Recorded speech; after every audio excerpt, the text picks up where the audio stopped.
Hello there and welcome back to the channel. I'm really glad you're here. Today, I want to show you something curious, something small but mighty. So, make yourself comfortable, maybe pour a cup of green tea if you like, because what we're about to explore is a 3-story home built on just 30 square meters. That's about the size of a parking space. Tiny? Yes, but wait until you see what they did with it.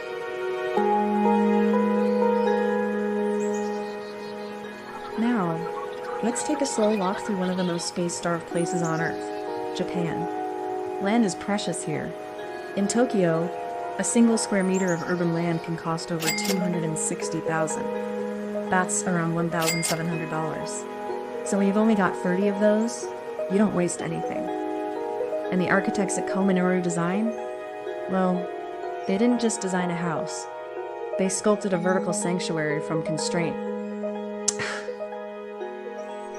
They call it Small House on a Corner Lot. But it's not just small. It's thoughtful, warm, even poetic.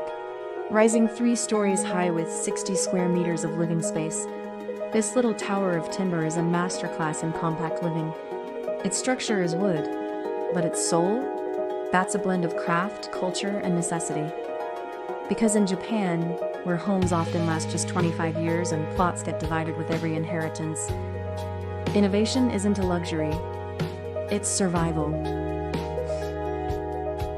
Step inside with something surprising. The ceilings don't feel low, the rooms don't feel cramped. Why? Well, that's the trick. The house opens upward and outward through clever gaps, cutouts, and a rooftop terrace that lets light and wind dance freely. It's like the KOMINORU integrated a passive ventilation system, inspired by ancient wind towers, pulling fresh air up and out through the core of the building. Pretty smart for a house without a yard. And about that yard, there isn't one. But wait, on the second floor, there's a tiny elevated garden. It's just a patch of green, but it's everything. A poetic nod to what's missing, a memory of nature, a quiet place where the concrete city softens just a bit. And honestly, it might just be my favorite part. You will also notice exposed beams and visible columns inside. Not because they couldn't cover them, but because they didn't want to. These bones of the home, they frame the spaces. They celebrate the structure. You can own the tree it once was. There's a kind of honesty to it. A warmth. As if the house itself is whispering, "This is who I am." And maybe the most beautiful part? It's not flashy. There's no marble, no spiral staircases. It's not trying to be Instagram famous. It's trying to work. This is architecture for real life, for real people. And in doing so, it becomes art.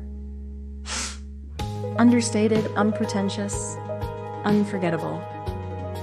KOMINORU Design, the firm behind it, isn't a global giant.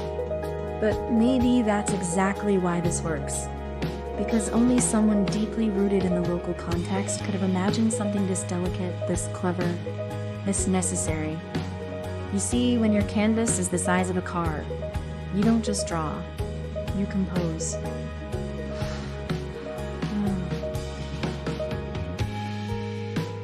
And you know, I think there's something quietly radical about this house. In a world of McMansions and overconsumption, here's a whisper from the East saying, what if we lived with less, but better? What if the sky was our backyard? What if architecture could slow us down, not speed us up? It's almost rebellious in its restraint. So, next time you find yourself stuck in traffic, boxed into your apartment, or just craving a bit of fresh air, think about this little wooden tower in Japan. It may be small, but its message, it's towering. Thank you for walking with me today. If you enjoyed this story, you know what to do. See you in the next one.